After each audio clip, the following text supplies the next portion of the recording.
Hi guys, welcome to my YouTube channel. Today I'd like to share with you some Bible verses that really speak to me.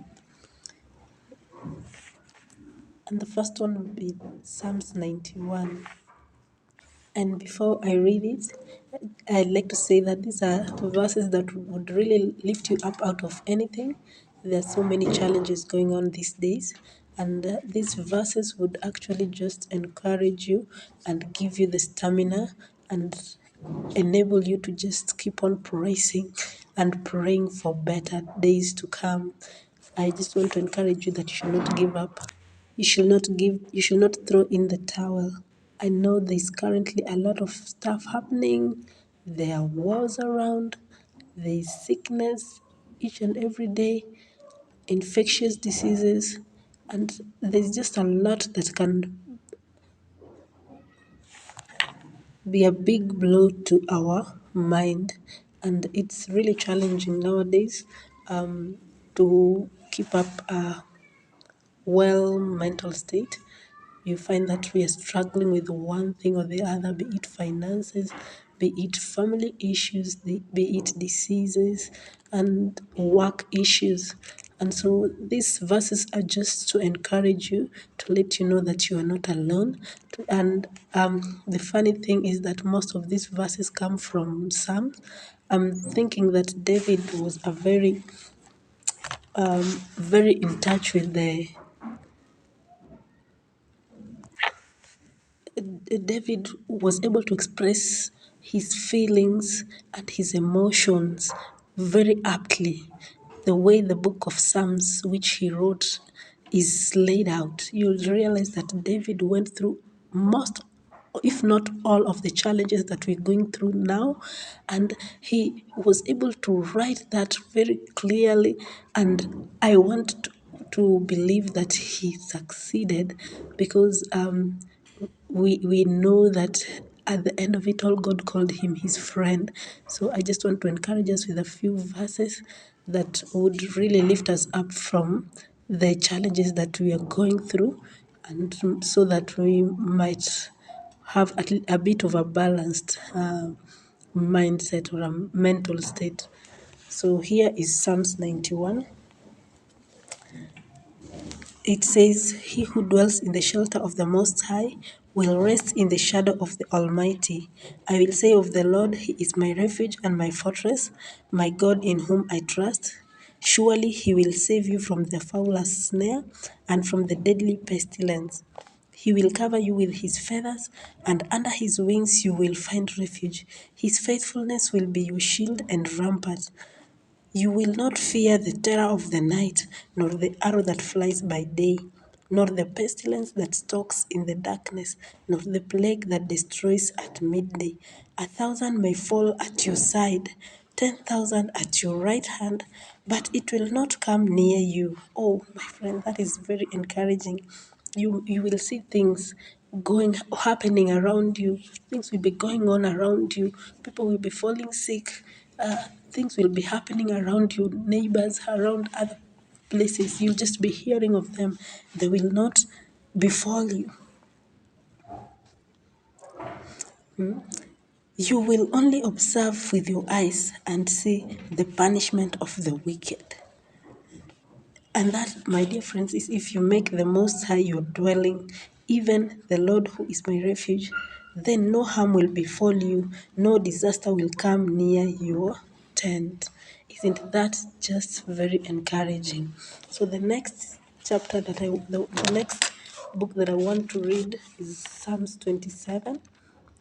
This verse that speaks to me is Psalms 27 and verse 13. So this is a cry of David to God. So if you have time, you can read the whole chapter. I'll just read a small verse, which is 13. "I am still confident of this. I will see the goodness of the Lord in the land of the living. Wait for the Lord, be strong, take heart, and wait for the Lord." That is very powerful. I am still confident that I will see the goodness of the Lord in the land of the living. My goodness, if issues befall you, if you are going through stuff that you cannot fathom, can you just encourage yourself with this word? That you will see the goodness of the Lord in the land of the living. The situation that you're going through will not end in it will not end in despair. It will not end negatively. That is not going to be your end.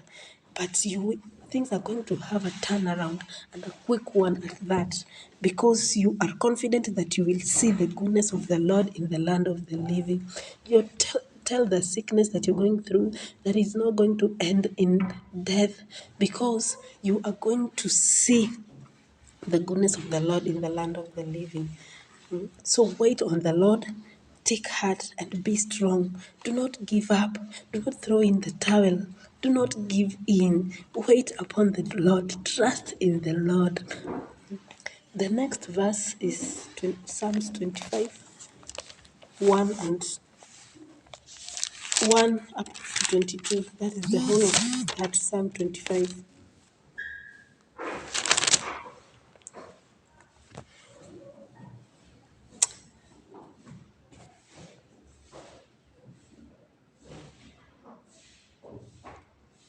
I'll just read verse 15, but if you find time, you can read the whole of Psalms 25, which says that my eyes are ever on the Lord, for only He will release my feet from the snare. Turn to me and be gracious to me, for I am lonely and afflicted. So when you are in trouble, you can call on the Lord with these verses. You can cry to God.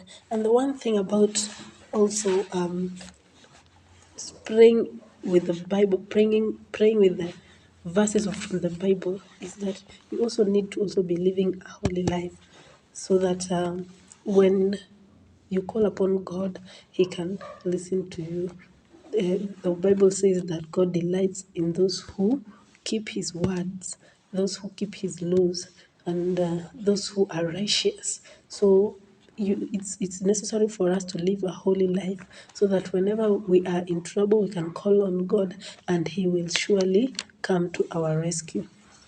So the other verse that really, really excites me is Isaiah 30 and verse 21. Isaiah 30 and 21, which says, whether you turn to the right or to the left, your ears will hear a voice behind you saying, this is the way, walk in it. As in, when you trust in the Lord, when you decide to obey His way, His laws, the Lord will, you will be getting like an advice, like what can I call this? Conviction. Like your heart will be telling you, it will be so strong in you that this is what you're supposed to be doing. This is the right thing that you're supposed to. As in, when you love the Lord, the Bible says that when you love the Lord by obeying His commandments. So when you obey His commandments, when you do His will, God will be directing your steps. He will be telling you, this is the way, follow in it. That means that your chances of making mistakes will be very few. And I'll continue doing this as time goes by. I hope these few verses encourage you. May God bless you. Thank you for listening.